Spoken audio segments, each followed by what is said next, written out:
Pahalgam terror attack की वजह से पूरा देश अभी घबराया हुआ है और लोग अब जम्मू कश्मीर आने से घबरा रहे हैं, डर रहे हैं।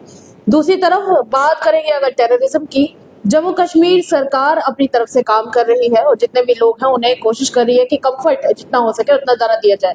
एडमिनिस्ट्रेशन भी अपनी तरफ से काम कर रही है, पर पाकिस्तान को मुंह तोड़ जवाब देने के लिए आखिर होम मिनिस्ट्री किस तरह के सख्त कदम उठाएगी आने वाले समय में, बातचीत करेंगे। मेरे साथ इस वक्त मौजूद हैं भारतीय जनता पार्टी के प्रदेश अध्यक्ष सत शर्मा जी। सत शर्मा जी, सबसे पहले तो ये कि पाकिस्तान अपनी हरकतों से बाज नहीं आता है और ऐसे में पाकिस्तान को किस तरीके से आने वाले समय में मुंह तोड़ जवाब दिया जाएगा? ऐसा है कि हर बार पाकिस्तान ने कोशिश की है, आज़ादी से लेकर 1947 से लेकर 1965, 1971, 1999, फिर छद्म युद्ध के माध्यम से, प्रॉक्सी वार के माध्यम से, और पिछले दिनों का वाकया 22 तारीख का वाकया, वो दर्दनाक वाकया आप लोगों के ध्यान में भी होगा, सबके ध्यान में है, जिसके चलते निसहाय वो लोग, निहत्थे लोग जिनके पास कोई हथियार नहीं था, से एज ए टूरिस्ट जो थे वो कश्मीर में आए थे, पहलगाम में आए थे और उनकी निर्मम हत्या जो है वो की जाती है। आप समझ सकते हैं कि पाकिस्तान ने हमेशा से ये कोशिश की है कि पूरे भारतवर्ष में, और आज तो पूरे भारतवर्ष नहीं पूरे विश्व भर में, पाकिस्तान तो एक मशीन है, टेररिस्ट पैदा करने की मशीन। पाकिस्तान टेररिज्म की जननी है। आप ये मानकर चलिए, वहाँ के मंत्रियों ने खुलेआम अपने बयानों में सीधे तौर पर कहा है कि कितने वर्षों से, 20 वर्षों से वो लगातार टेररिस्ट जो है वो पैदा कर रहे हैं किसी दूसरे बड़े देशों के कहने पर। आप सोच सकते हैं, जो देश आज भुखमरी के कगार पर है, पहनने को कपड़ा नहीं, खाने को अन्न नहीं, रहने को मकान नहीं, वो लोग क्या चाहेंगे कि जम्मू कश्मीर में अच्छा वातावरण बने? तो फिर इनको ये टेररिज्म करने के लिए या फिर यहाँ पर इस तरह के आतंकी हमले करने के लिए इनके पास पैसा कहाँ से आता है, फंड्स कहाँ से आते हैं, कौन मदद कर रहे हैं? 20 वर्ष के बारे में जो उनके मंत्री ने बताया, तो क्या बताया? यही बताया कि किसके इशारे पर वो काम कर रहे थे। टेरर फंडिंग वो लोग करते हैं।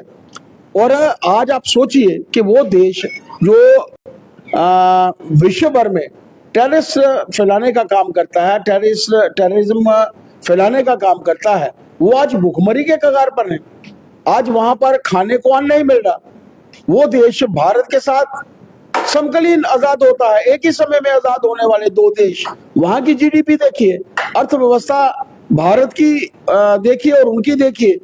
आज विश्व पटल पर भारत यहाँ पर पहुंचा है। आप पाकिस्तान कभी सोच नहीं सकता, और कभी आप अपने पड़ोसी को खाता पीता देख सकेंगे क्या? अच्छा, विश्व पटल की आप बात करें कि विश्व पटल में हम लोग पहुंच चुके। हाल ही में एक ट्रेन का उद्घाटन होने वाला था 19 अप्रैल को, कहीं उसी बात की जिद तो नहीं पाकिस्तान ने निकाली है टूरिस्ट के ऊपर? आप सोच सकते हैं कि हर व्यक्ति के मन में था कि मेरे कश्मीर की संस्कृति जो है मेरे देश के दूसरे हिस्सों में जाएगी, दूसरे हिस्सों की संस्कृति कश्मीर में जाएगी। पिछले दिनों में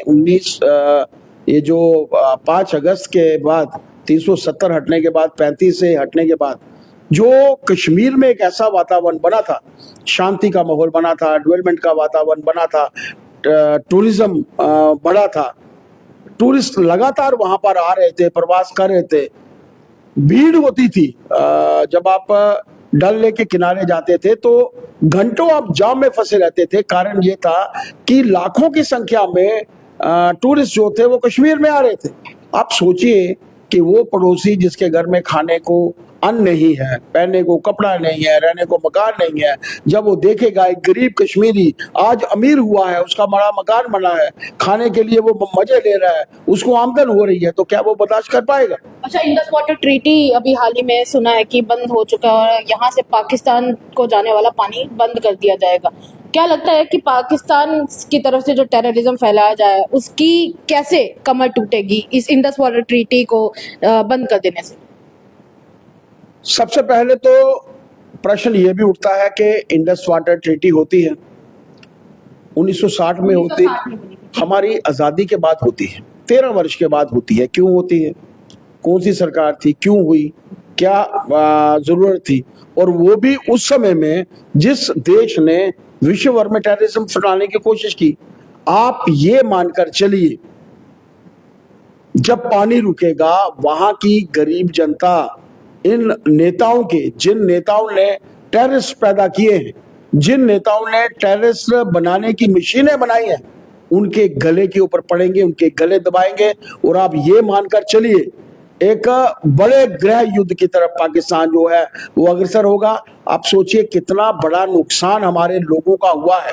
हर क्षेत्र से हमारे लोग जो हैं उन्होंने शहादत पाई है। आप मैं तो ये मानता हूं कि वीर बाल हकीकत राय के बाद अगर किसी लोगों ने शहादत पाई है तो ये वो वीर थे जिन्होंने अपने धर्म के लिए शहादत पाई, जिन्होंने अपनी कौम के लिए शहादत पाई, जिन्होंने अपने देश के लिए जो है वो शहादत पाई। सर, अभी इंडस वाटर ट्रीटी की बात कर रहे थे, तो दूसरी तरफ से पाकिस्तान का जवाब आ चुका है कि अगर पानी बंद हो जाता है तो हम इसे स्टेट ऑफ वॉर की तरह डिक्लेयर करेंगे। क्या सोचते हैं, क्या लगता है इसके बाद और ज्यादा हिंसक तो नहीं हो जाएगा पाकिस्तान? देश के प्रधानमंत्री जी ने जो फैसला लिया है, बड़ा सोच समझ के फैसला लिया। कौन देश क्या सोचता है हमारे बारे में ये मैटर नहीं करता। भारत सक्षम है, देश के प्रधानमंत्री सक्षम है, सीमा पर प्रहरी बनकर रहने वाले, कार्य करने वाले हमारे सैनिक जो हैं वो सक्षम है, हमारे बीएसएफ के नौजवान जो हैं वो सक्षम हैं। आप ये मानकर चलिए हमारे सुरक्षा बल के लोग भी सक्षम हैं। टारगेट किलिंग करके, निहत्थे लोगों पर किलिंग करके पाकिस्तान अपना सीना जो है वो चौड़ा कर सकता है, लेकिन सीमा पर हमारे जो सैनिक हैं हर बार की तरह 47 की तरह, 65 की तरह, 71 की तरह, 99 की तरह, ये मानकर चलिए उनको हर बार जो है वो मुंह की खानी पड़ेगी। शुक्रिया बातचीत करने के लिए। ये थे मेरे साथ भारतीय जनता पार्टी के प्रदेश अध्यक्ष सत शर्मा जी। इनका बयान आप लोग सुन चुके हैं। अपनी राय हमारे कमेंट सेक्शन में जरूर व्यक्त कीजिएगा। तमाम अपडेट्स के लिए देखते रहिए द अर्थ न्यूज। साक्षी सानी के साथ कैमरामैन सेवाराम की report, Bharatiya Janata party headquarters Jammu.